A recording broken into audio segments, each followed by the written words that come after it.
Good morning and welcome back to the One in Celtic Fans View this morning. I hope you are well. Yes, you that's watching this video right now. I hope you're well.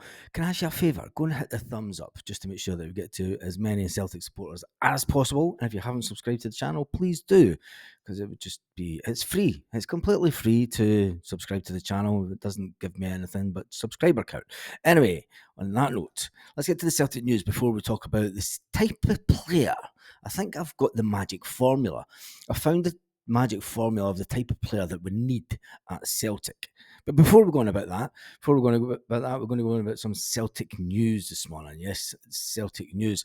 And it's been said that the one and only Bosun Lawwell, who is back at Celtic Park, who is back at Lennoxtown training, is a target for next season for Derby County. Derby County are sniffing about and they want to take the youngster on loan again away from Celtic. I think he only got a year's extension on his contract.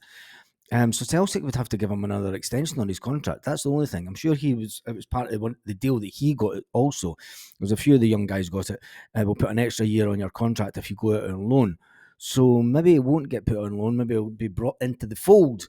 And I hope he does. I hope he does, because he's a fantastic prospect and we need to be playing our own prospects. But the fact that Derby County are sniffing about and looking at the player, it's a compliment to him.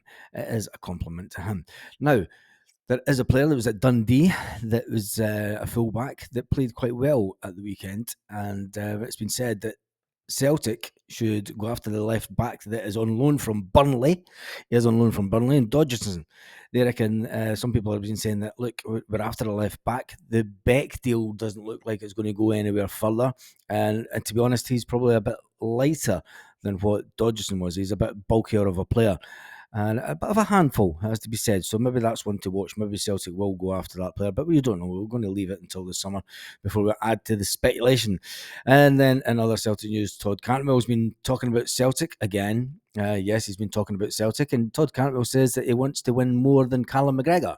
Callum McGregor's won about 20 odd trophies at his time at Celtic. I'm sure James Forrest has probably won more, but Todd Cantwell reckons that he can win more than Callum McGregor.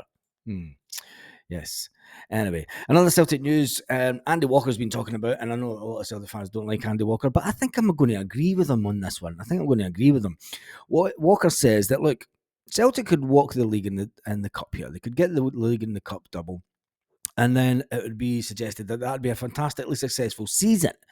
But then comes the summer, and summer transfers will come in, and then we'll take our place in European football once again. Now, over the past 20 years, and it's been 20 years since we had a really successful time in Europe, let's be honest. Let's be brutally honest. I mean, the run to Seville was back in 2003 now. There's a lot of Celtic supporters weren't even born in 2003. And, you know, it's something that's been a bit of a bugbear in Europe ever since. We went on that fantastic run to 9 in a row for the second time as a club. Yes, we did do 2 9 in a rows, just in case we've forgotten. We seem to remember the team of 67 for everything that they'd done, obviously winning the European Cup and winning the big cup, the only club in Scotland to do so, the first club in Britain to do so. We did it first, we set the standard, but we've been unable to keep up that in recent times. We've been unable to keep up even a half decent run in Europe, which is where we should really be looking at as a club. It's all fine and dandy. I mean, we're happy just to continue, just keeping on winning the league and, you know, going on. And as fantastic as that is, you know, after 20 odd years as Celtic fans, we need to really, and it's the same people that's in charge. It's the same people that's in charge at Celtic. They seem happy enough just to get a wee donder into European football, but that's where we need to judge ourselves. And I'm not talking about getting to the later stages of the Champions League, because that is never going to happen. It's always the big clubs with the big money and the big TV deals that get to the later stages of the Champions League. But just being able to hold their own. There's plenty of clubs of a smaller size than Celtic that are around Europe that get a lot further than what we do on a regular basis, and a lot less budget than what Celtic have. So it's an important summer for Celtic, and I'm going to, should I say it? Brendan Rodgers will be judged on what happens between September and December. And if there's no improvement saw by the fans, they will ask why on earth he's back. And it's all nice and dandy. I'm saying, yeah, come and talk to me in May when we've won the league. That's not really where we want to be anymore. That's not. We've been there. We've done it. We've done 2-9 in a rows. We want a bit more as a fan base. And any Celtic fans that says any less, they're talking shite. Let's face it. We do want to win the league. I'm not saying let's not win the league, but we need to be better in Europe, and that's it. That is it at the end of the day. And before you say, "Oh, we don't have the money," we've got the money sitting in the bank. There are teams that are in European football, in the Champions League, and Europa, that consistently do better than Celtic with a lot less budget. Anyway, what type of player is it that's really missing from Celtic? But before we talk about that, I'm going to talk about Benji Siegrist. Benji Siegrist, his missus, has made the headlines again in the UK. And oh dear God, she makes the headlines talking about Benji again, Benjamin Siegrist. His missus has made a demand about his body, about his body.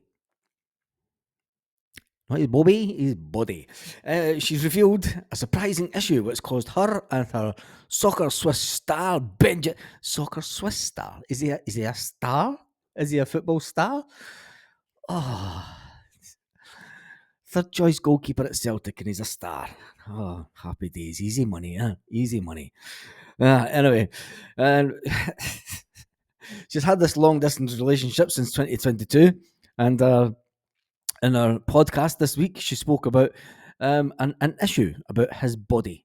And she thinks that Benjamin's taste for body art has raised eyebrows with her. Unbelievable. When you think about some of the players at Celtic, we're going to talk about the type of player that Celtic have missed over the years. If you think back to Thomas Gravesen, do you remember him?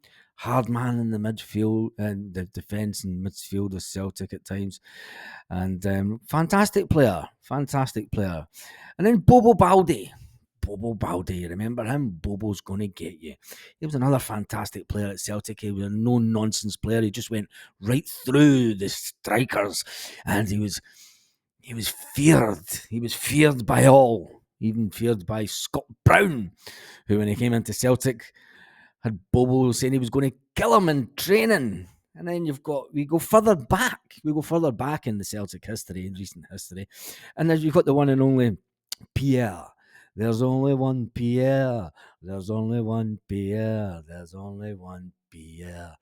Pierre.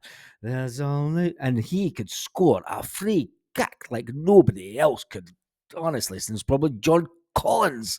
But John Collins isn't in this equation. So yeah, there was Pierre. He was a fantastic striker for Celtic. And he done really, really well.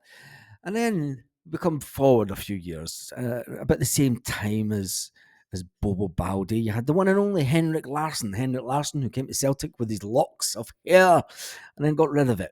And Henrik Larsson was a fantastically gifted player at Celtic, bit of an underachiever. Fucking underachiever, my arse. He is the king of kings. He had the pick of teams around Europe once he left Celtic. He went off to win the Champions League with Barcelona. He went to Manchester United on loan for 6 months. And when he walked through the doors of the mighty Manchester United at that time with Fergie that had chased the player for years and years, everyone in the dressing room stood up and gave him an applause as he walked into the building. And then, around about that same time as well, we had the one and only John Hartson. John Hartson, who scored an absolutely wonderful couple of goals in a run to Europe back in 2003. Yes, one in Blackburn and one in Liverpool. Absolutely screamers of goals. Hardman John in our attack was a player that was feared by all. He was a menace, just like the one and only rest of the players we've spoken about. And then there was Aaron Moy. Aaron Moy is another player that came into Celtic and went away to the World Cup. Came back a fantastic player and had a fantastic run to the end of the season, did Aaron Moy at Celtic. And it was brilliant. He was a brilliant player. But Aaron decided to hang up his boots a year early. Felt his body couldn't take it anymore, and he felt that he'd spent a long enough time away from his family, and wanted to go back to Australia to be with his family. He'd spent enough time away from his family over the years. And then, more recently, we've had Dyson Maeda. Dyson on the wing. But there's only one problem with Dyson. He let his hair grow back. What the fuck?